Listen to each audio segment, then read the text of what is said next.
Regarde cet enfant sans mémoire.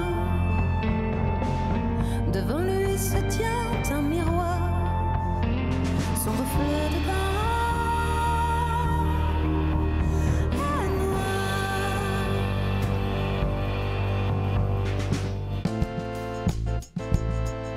C'est celui qui danse, qui pense en cadence, qui a tout compris.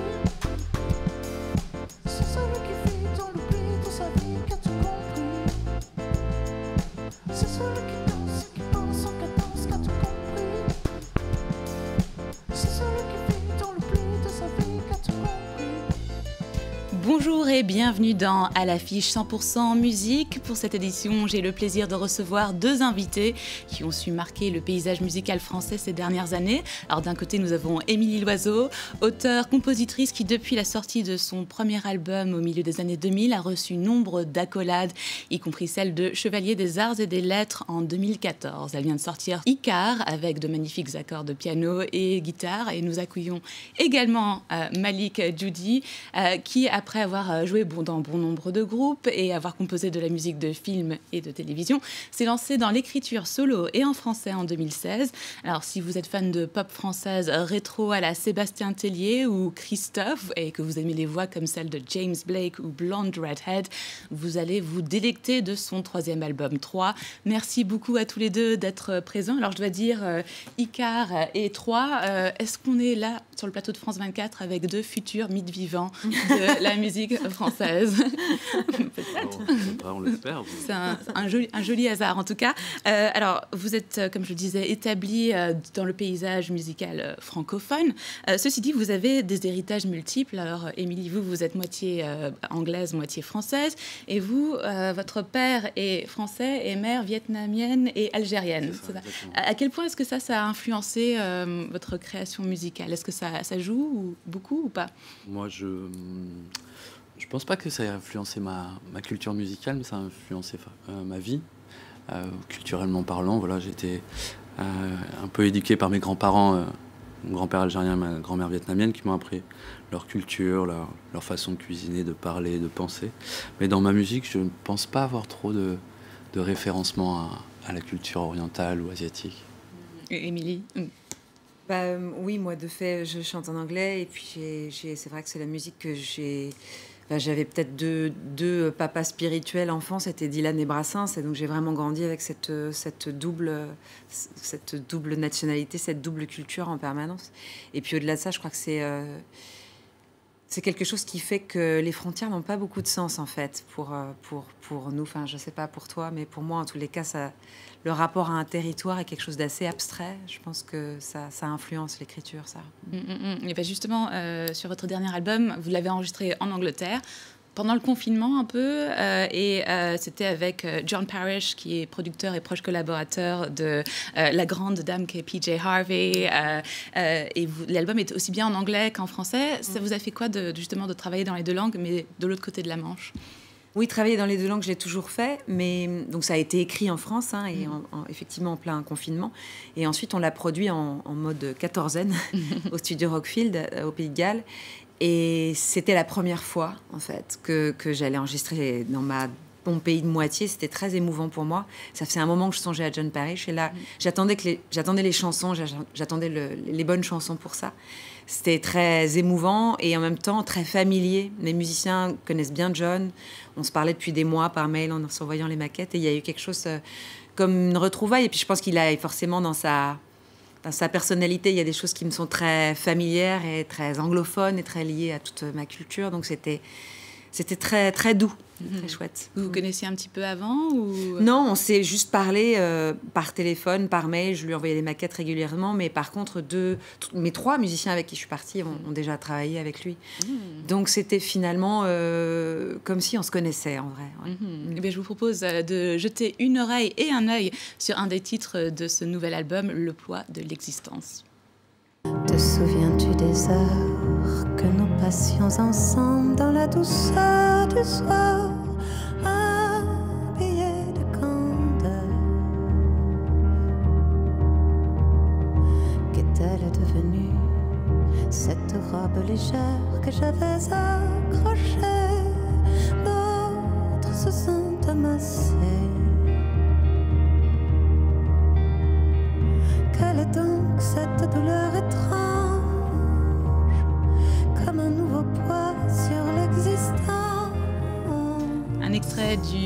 album d'Émilie Loiseau. Alors l'humanité et notre relation avec notre planète sont un des thèmes majeurs de cet album. Et puis vous y contrastez un peu cette idée de désespoir face au trop de confiance que l'être humain a eu, l'état de la planète aussi bien en termes d'environnement et puis économique aussi. Et en même temps, on sent quand même un sentiment de lutte et d'espoir. Est-ce que c'était, et cette persévérance aussi, est-ce que c'était quelque chose dont vous étiez consciente au moment de l'écriture ou...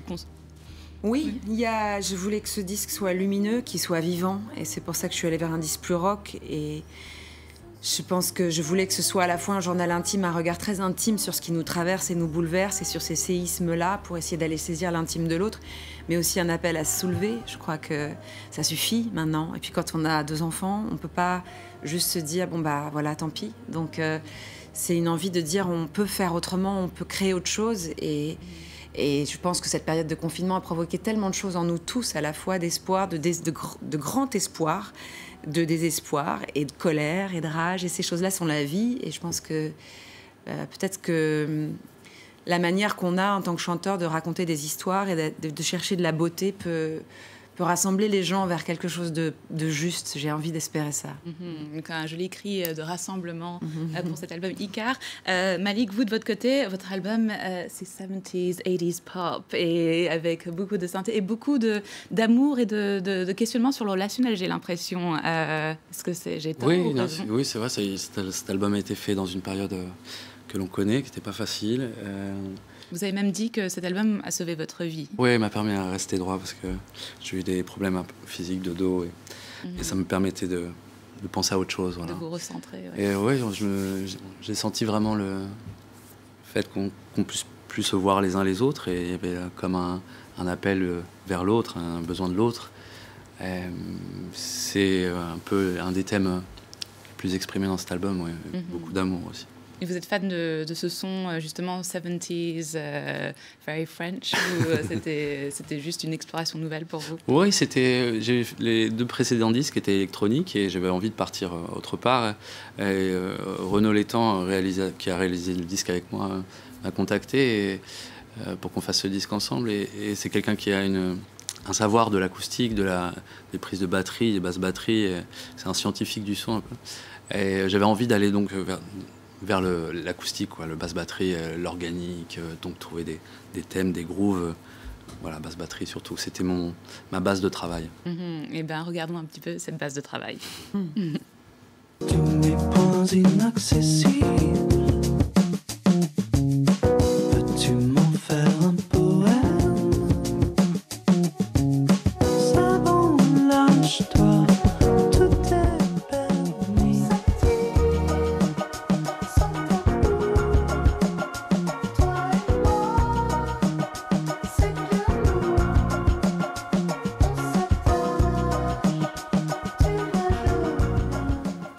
Sensible de Malik Djoudi avec la rappeuse française Lala Nice qui a la super cote en ce moment et je vous avoue qu'ici à France 24 ça fait un petit moment qu'on essaie de l'inviter sur notre plateau. Alors il y a également Philippe Catherine et puis la grande dame qui est Isabelle Adjani. Comment se sont fait ces collaborations, Malik?